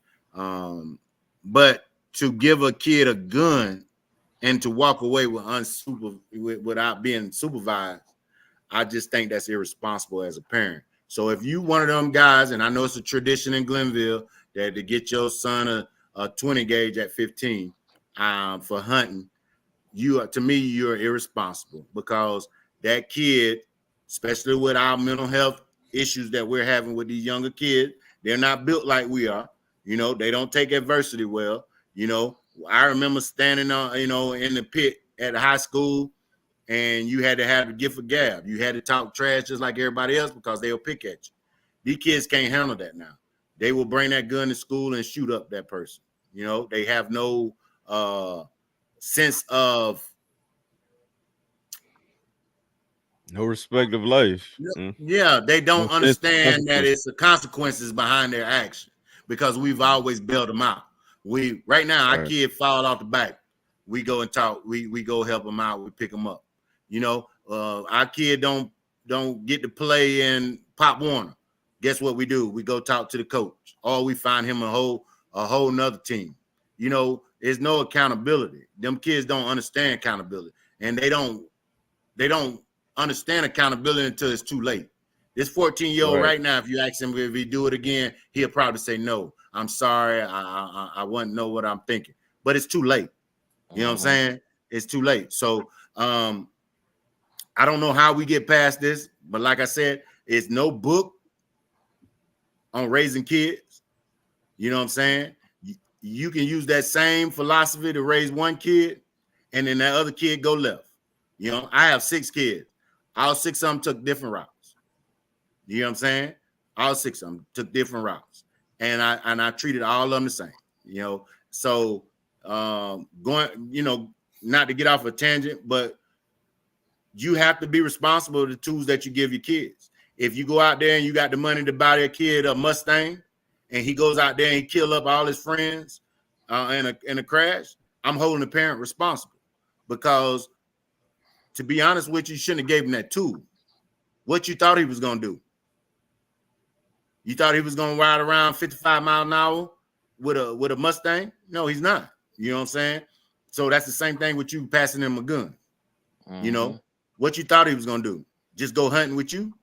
No. Especially if it like communication and comprehension, like you got to talk through that and help develop their critical thinking, so they'll know what the consequences and repercussions. But if you never talk about it, and they're gonna learn it the hard way. But a lot of them are giving them the gun and giving them the ideology that you're gonna have to use this gun to fight some imaginary war against the government. Like Evan said, they giving them the ideology that somebody is out to get you, somebody is out to take your way of life, and you got to protect it at all costs. And that's just the bottom line. They're giving them they're arming them, and they're arming them with the ideology. And not only are they arming them with the ideology, case in point, you got these ads that appear not only on TV, but appear on social media, appear on YouTube, appear on TikTok, and all they say is crazy stuff like, oh, they want to take all your guns away. Oh my God, illegal immigrants are flooding the streets, and it's this person's fault. A little kid was like, oh, well, I guess we didn't think Kamala. I was like, no, that's not exactly how it goes. That's a very misleading, but they don't check it in their household. They let them run with the thought that somebody is coming to get you. Whether it's a black person, whether it's an immigrant, whether it's the government. This gun is not just for deer; it's for people too, and they arming them with that ideology, and that's how they're walking around. And I agree with you, Mike, on that. And I see it on the opposite end of that where here in Augusta we had a 14-year-old shoot a kid in the head in front of his parents over a dice game.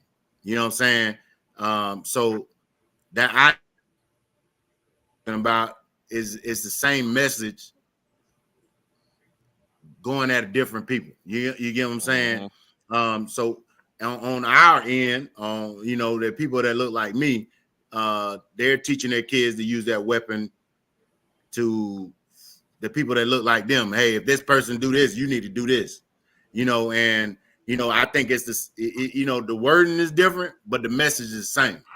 You know, and we see it. You look at the last couple murders that's happening in Augusta, shooting murders, shooting around town, shooting at the football game. They all under 25 years old. They all under 25 years old. Yep. Yeah. Wow. Yeah, and then last topic, it's a trending topic, and I would love to hear you guys' feedback since all of us have kids and black sons.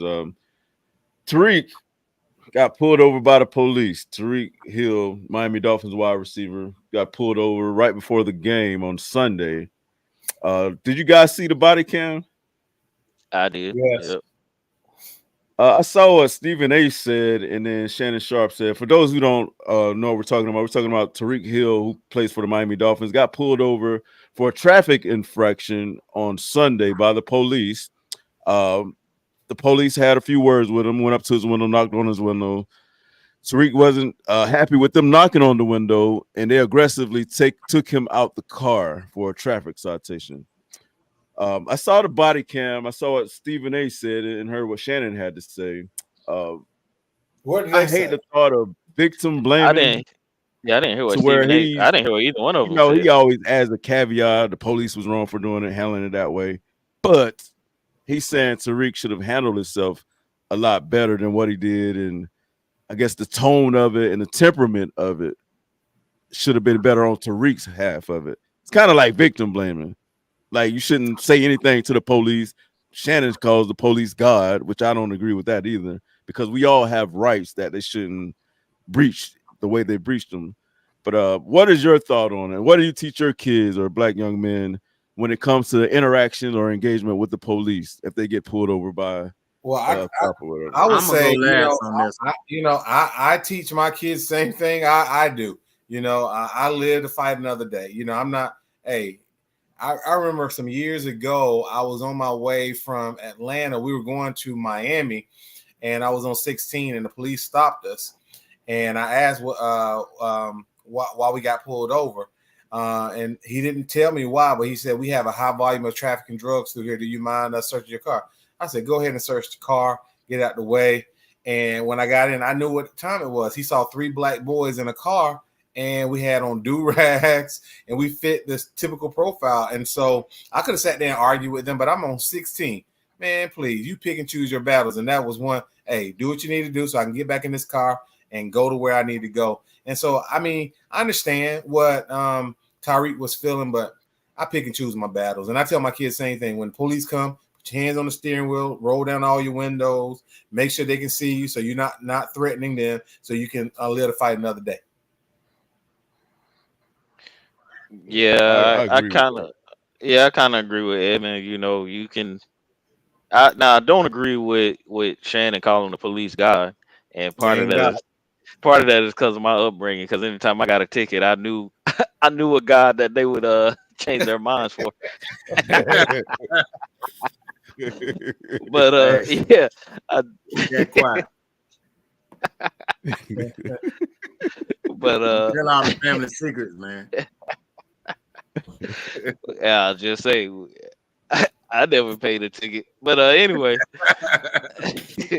but yeah, I mean, you know, like Evan said, you gotta to live to fight another day, pick your battles. I do know one thing: those cops are probably hated in Miami right now because I Oh mean that's the yeah. real kill. I'm gonna But give y'all two perspectives. No, go ahead, Mike. I thought you was finished. yeah, no. So yeah, I mean, live to fight another day. The cops could have done some things on their end too. Probably, I'm not a cop or never have been, so I know Roger will probably have better insight on this, onto how they could have handled it.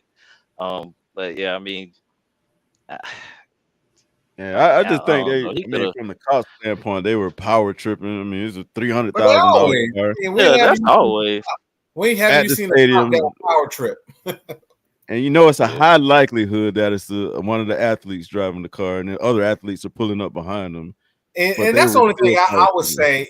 I would say I had a problem with knowing you knew who that was. You were right outside the stadium. Why it took all of that to get what you want? Even Right. if it escalated, you knew who that was. And so I mean, he had time today. I felt the cop, and he just wanted to feel superior in the situation, in my opinion. I just felt like sometimes you just like we pick, like I said, you pick and choose your battles. Cops got to know how to do that as well. I mean, Yeah. you cause them more Because harm. he could have easily he could have let that situation play out and then like released the body cam footage and then twisted the story and said, "Oh, Tariq Hill is the jerk. Look at how he treats cops." And Yes. that was Exactly. And then it's So, 4 or 5 of them. I mean, where is the duty to intervene? Like, who's the senior person on there? Why don't they say, hey, it's not that bad. Let's take a look at it. Tariq Hill, give him a citation, let him go. Bye. you're right. Like, it's So just I'm crazy. I'm gonna give y'all two perspectives on that. You know, first perspective as a black father. Uh, I I felt like Tariq handled that situation wrong. He was upset. Um, he's in a dark tenant vehicle. He rolled the window down, handed him his driver's license, then he rolled the window back up. That's a sign of disrespect. What they call um, non-physical. I can't remember the term. I've been retired about 15 years, but it's basically it's think of a pyramid, and each pyramid is an action. You have an action from the person, and then you have a reaction from the cop. You know what I'm saying? So depending on where he's at in that pyramid, depends on the use of force that you guys say, use of force pyramid. So But can I ask you a question right there, Roderick? Was that constitutional or a violation of the law for him to give him his license and then roll up his window? no, it's not. Right. No, it's So not. that's what I'm saying. That's where the cop went bad. Now, what we do from that to me is, that's your discretion. Like I did. I'm going. Keyword what you just said. Keyword is discretion. Keyword Discretion. is I cannot see what you're doing inside that vehicle because of the tint of the window. That's why he wanted the window rolled down. Now, discretion goes both ways. I can have discretion on what force I can do, and I can have discretion on what force I'm gonna, or what action I'm not going to, proceed with the model. Now, I'm just talking from one aspect, second aspect of it. But Tariq didn't handle that well. But I thought he handled it well after the fact, after the cop took him out of the vehicle. I thought he handled that well because he didn't fight back, he didn't resist, and he started with passive aggressiveness, where he kind of wouldn't obey commands. So it can go either or on that. Now, as a cop, I'm the only professional on that on that site right now. So to me, that cop has to assume that this person is going to be upset with me pulling him over. Now, that cop knew that was Tariq. The chances of a Tariq having a gun and having a shootout at the time was probably slim to none. So him rolling up his window was something that cop could have overlooked at the time. Now, I can't say, well, no superstar has never shot out a cop. I'm not saying that. But what I'm telling him is you got to know the room. The room is this guy's getting ready to go to the game. He's speeding. I pulled him over. He's upset. He rolled the window up. It's Tariq Hill. I know who he is. I got his license. I'm fixing to write him a ticket. I'm going to let him have that little bit, write him a ticket, hand it to him. That's me. That's how I would have handled that situation. But as a cop and everybody else, most cops are, when I say not professional, cops are the only career field that does not require some sort of education to enter that career field. Most professionals have to have a 2 to 4 year degree. All right. Most of these cops are hired out of the military that are coming off a 20-year war, or they are hired right out of high school, which only you need a valid driver's license in some cities. I'm pretty sure Miami is professional, so they probably hire good people, good credentials, good background, train well. So I'm not sure if that's in the same situation. But to me, the cop did not handle. He escalated when he should be de-escalated. It's some things that he could have let go based off of who it was, not the fact that he's Tariq and he's a football player, but the fact that you knew who he was, you knew his identity, you knew he was upset. You give him that little 5 minutes, and we could have wrapped this up in 10, 15 minutes. But the cop didn't even if he wasn't Tariq, though, is it imperative to handle it the way they do? Isn't there protocols that they go by? Like there's not really. Like I told you, it's act and react. You know what I'm saying? As a cop, I have to react based off of how you act. So if I come to your car and you refusing to roll the window down, I'm already done jumped from spot 1 to spot 3 because now you passive aggressive. You get what I'm saying? You passive aggressive, so now I'm alert. Remember, some cops get killed. The traffic stops is one of the highest death rates for police officers. If you didn't know, cops get killed. They get ran over during traffic wrecks. They get killed. Traffic stops. Getting run over or getting shot. So I'm not taking up for the cop. He should have de-escalated. But what I'm telling you is that depending on how you react is how that cop is going to react. If Tariq had his window rolled down, he could have been upset and everything, hand his ID, not talk to the cop. The cop would have been elevated a little bit, but he would have turned around, walked back, wrote his ticket, and came back and gave Tariq the ticket. But because Tariq escalated twice, he escalated with the verbal, then he escalated again by the window. Remember, Tariq said, "Don't knock on my window," and then he rolled the window back up. So when you do that, that cop is already, let's say, on passive aggressive. Passive aggressive means you're not complying with what I'm saying. I can utilize tool A through B, and that cop, it's up to the cop's discretion whether he wants to use that. And that's what he did. For officer safety, that window needs to be down. For officer safety, I can pull you out of that vehicle. For officer safety, I can put you in a prone position based off of knowledge I know. You're an athlete. You have a history of violence. See, you see where I'm going with that? You know what I'm saying? That's when you look at from a cop perspective. Now, again, that cop could have went the other direction. That's Tariq Hill. He's in a rush to get to the game. I got him for speeding. He's upset. I'm going to write him a ticket. Let him have that little 5 minutes to think about his speeding while I'm in the car. Write him a ticket and go take it back. So it's two ways that could have went. Yeah. There's two ways it could have went. To me, both of them wrong. Yeah.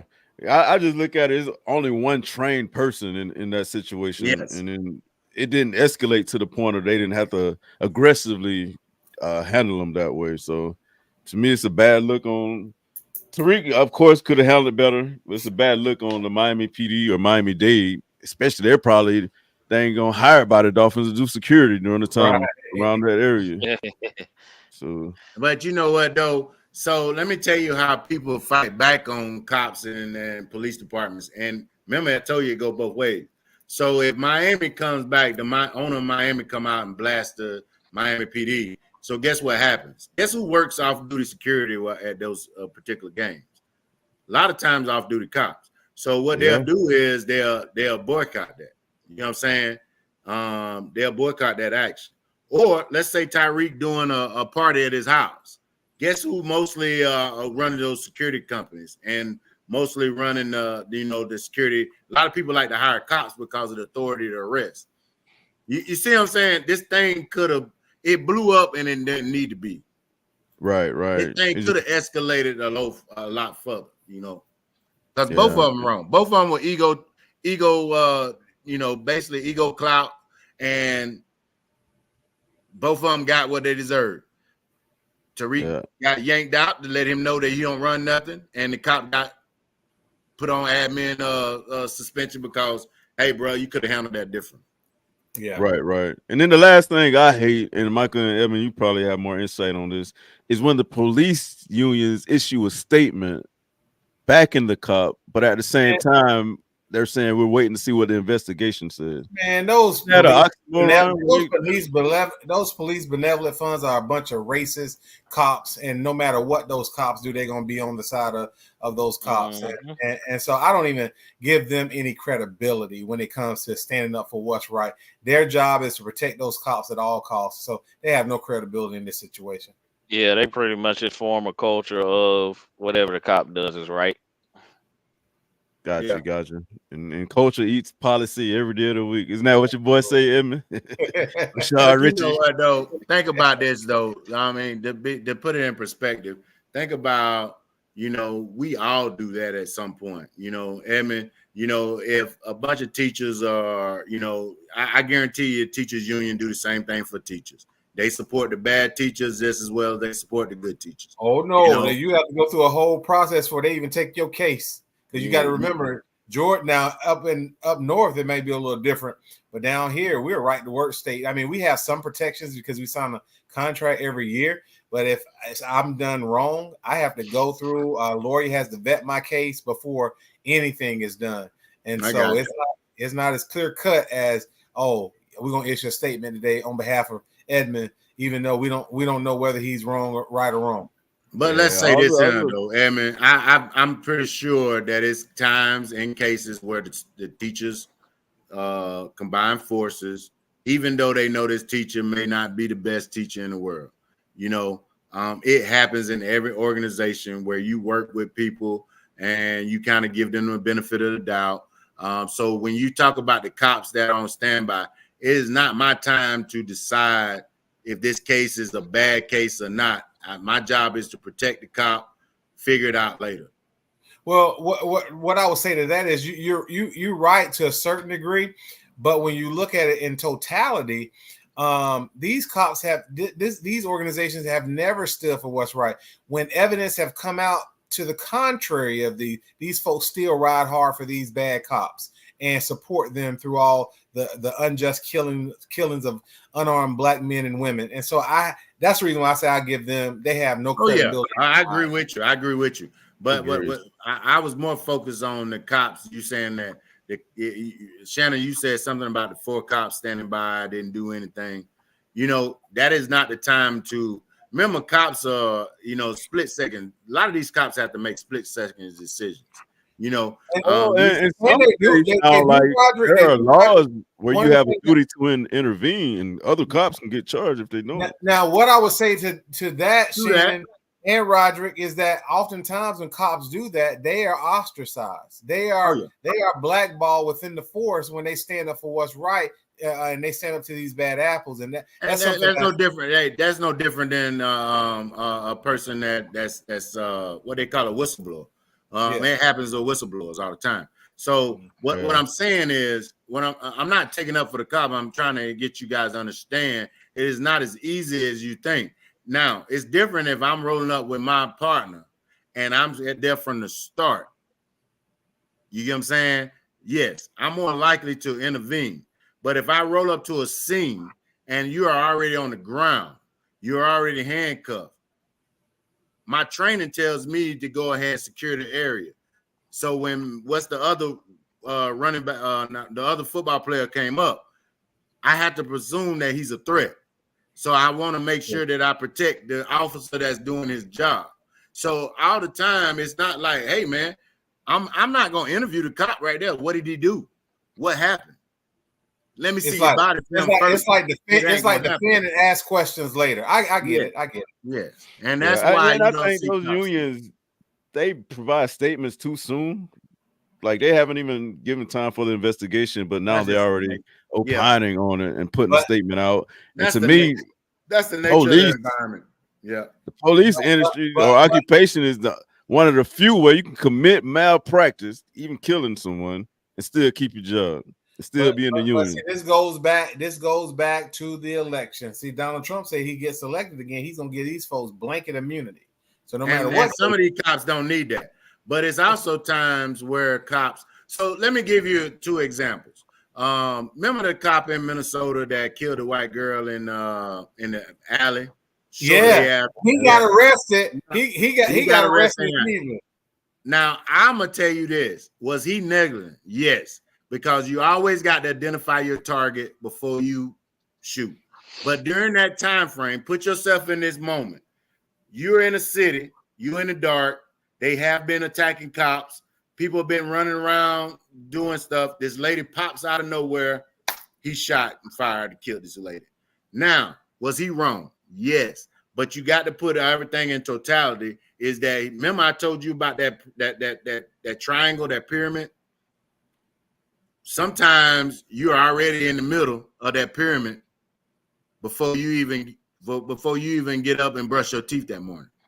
You know what I'm saying? It all depends on your environment. I'm not saying he's right. What I'm telling you, you got to understand where he's at. So cops are very dangerous, especially in the heat moment. When you know that this area has already shot on a cop, and this area you over there being nosy, and this cop roll up on you, the worst thing in the world is start talking about your rights. Right. I'm gonna be honest with you. The worst time in the world. That's the worst time in the world to talk about the rights. What you need to do is take the abuse, whatever they call it, and then go report it at a later date. Yeah. If you value your life. Yeah, my job is to get them back to the car as fast as possible, get me on my way as fast as possible. I'll fight in the court. Absolutely. Fight in court. But man, that's the end of the show. Insightful conversation tonight, especially this last piece of it. Before we go, though, we got some 50-50s coming up. Oh, yeah. In the near future. You know, they public hair turning gray and they pubic hair turning gray. So I ain't got none. I shave it. But I Roger, saw that gray, I balled it up. You got a big 50-50 birthday coming up with Big Al. You guys are throwing a big celebration. Hopefully the corner store will be there, make a small little cameo. But give those that are watching and those that are going to watch the replay some details of what's going on, my brother. All right, so, man, it's the 50th birthday party, man. I'm happy to make it. Everybody that know me know that I do not like birthdays. You know, growing up in a funeral home, man, you start calculating the folks' age that's coming through that funeral home. You start dreading these birthdays. So I've always said that if I make it to 50, I'm gonna celebrate my 50th birthday. I'm gonna go back home and do it. And this is what we did. You know, we come up with the idea, me and Al. You know, it's a lot of us from the podcast, and it's a lot of us from Glennville that have birthdays in October. So we used to do. We've tried to orchestrate some trips. You know, we completed one. We trying to get that back on track. But this year we're gonna do the 50th birthday. It's gonna be at the VFW. Yes, it's a small building. Yes. It was other facilities that we probably could have got, man, but everything costs money. So I didn't want to charge y'all at the door for no birthday party like I used to do back in the day. So it's everything gonna be free, food gonna be free, the liquor gonna be free, DJ Guernsey, they say keep the party live. I'm excited to see that. This event. And listen to these hours and make sure you slot yourself in the right hour. From 6 to 12 is the party. All right. 6 to 8 is family hour. And for all you Christians, all right, you need to slide through there. 8 o'clock, party live. I talked to my wife. I wanted to get some bottle girl like Donnell had, but she wasn't going for it. I wanted to get a couple strippers, man. She wasn't going for it. So we just gonna get drunk, have fun, and try to enjoy ourselves. Now, if you think these the countdown hours, we turning 50. So you need to be in there at 8 o'clock. Because by 9, 10, 11:30, we shutting this thing down. We got things to do. Got sleep. So don't come in there slide in there at 10 because you might catch the lights. You know what I'm saying? Come in there early, have some fun, get your drink on. If you still one of them old 50 people that's still clubbing, you still got time to hit the club down in Hinesville, Statesboro. But don't come in there slide because you're going to miss the show. Yeah, we need an after hour spot. What's around there to eat after that around that time, Michael? Nowhere. And you have to go to Nowhere? Reedsville, the Huddle House. Yeah, we don't even got a Huddle House no more. Oh man. Yeah, So we there you have it. Big Al and Slick, Big Gooch and Slick King birthday party, October the 5th, starting at 6 o'clock. 6 to 8 is the family time. 8 o'clock is the party time with DJ Zay. So come in your soft bottoms or your hard bottoms. What's the colors again, Roger? So, you know, man, we wanted to keep it simple, man. We still have, so the party is gonna be laid back, man. This is not no come in your good suit. You know what I'm saying? Think of this, think of you coming down to Slick King back in the day, corner store podcast, whatever, you know, back in the day when daddy used to have the club jumping. This is what that's gonna be, man. Good music, good food. Hey, everybody enjoy themselves. You know, hey, acid wash, man. If you still rocking that, you probably might be too old to come to the party. You might need to go to the family hour.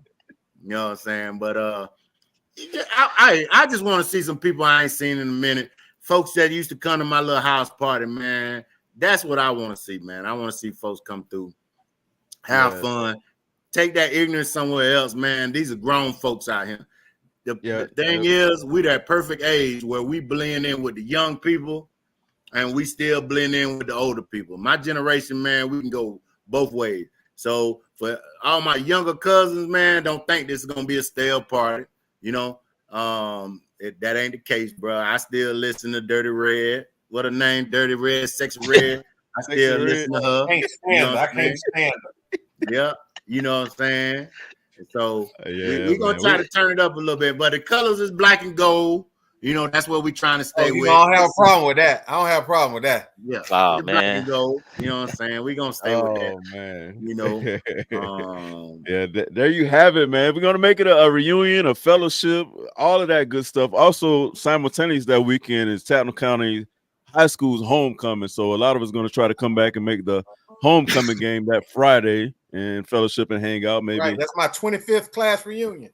Hey, you know I'm coming. I ain't go to that little bus to school, but I'm gonna go. Don't be a hater. Don't be a hater all your life.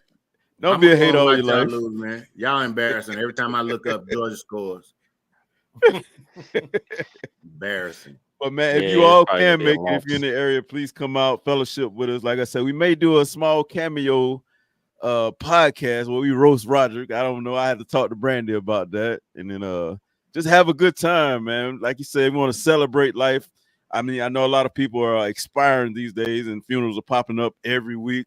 So I'd rather come and celebrate this type of homecoming than a homegoing. So give my boys flowers, him and Big Goose, while we can and while they can smell them. And I don't know what I'm gonna get you for your birthday, dog. What your daddy used to sell? E&J and orange juice? E&J. No, man, not E&J and Coke, man. That used to be a setup. E&J and Coke. Okay. And they used to be E&J and grapefruit juice. I never understood that. Hey, $5.50, man. Get you a setup, bro.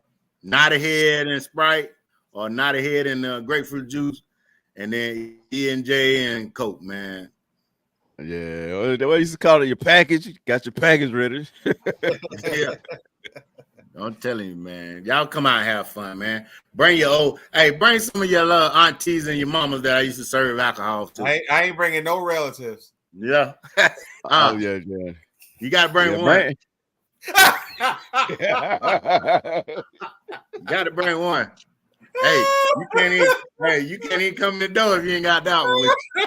Oh man, there you go. Throwback. Hey, all right, man. That's been another episode at the Corner Store. Appreciate everybody tuning in tonight. Got some good engagement and interaction with us. So definitely stay tuned in. I know we hadn't been on in a while, but we're going to try to get back to doing it on Wednesdays. After you get out of your Bible study, come to our corner store. We're going to check in with you. And we got to get some estrogen on the show. So Lily Hall, Felicia, Miss Emily, even you, Nikki, Tennille Kane, if y'all want to come on and join us at the corner store. Help us get some estrogen on the show and make it more lady-like instead of these hard legs on here all the time. But tune in, stay tapped in. We'll keep the information coming and the lab coming even more. Hot dog, one thing before we go. Everybody go do 100% check of your voter registration. My dad has been voting for years, and during the election 4 years ago, he found out that he was not on the rolls. They thought he was deceased. So they took him out the rolls. He had to put in a provisional ballot. And to me, I just don't trust provisional ballots. I don't think that they get counted. I don't think they're impact. So I want you to go out, I don't care how long you've been voting, go check your rolls. It's easy. Go online. You can check it. And if it's an issue, take care of it now. You got about 50 some days to take care of it before you get there. Don't wait till you get to that precinct. You have until October 7th to get that. Yeah, and not only yours, but check any elderly family members or friends that are relatives and can't get around and check their own stuff like that. Check with them too as well. So other than that, man, Micah, Edmund, anything else you guys want to leave with them? I'm good. Yeah, I'm good. Yep, Roger said it all. I do want to give a shout out to Roger though, and my cousin Donald. Is in the same year my oldest male cousin on my mom's side and my oldest male cousin on my daddy's side turning 50. So that's kind of cool. That's kind of cool, right in between them. Ain't Wakita turning 50 this year? Nah, she's not. Yeah, she a year behind them, but okay. Yeah, but that was cool. Yeah. And I'm old enough to hang out with him now. 19. Yeah, ask the wife, can you stay a little longer? We ain't got no bottle girls this time. Yeah, I might be able to stay a little later this time. Last time I was out of there. There it is. No man. bottle Thank y'all for tuning into the corner store. Hey, she didn't say no. Hey, she didn't say no though. Yeah, no, she sure yanked that arm though. She just didn't okay it. So.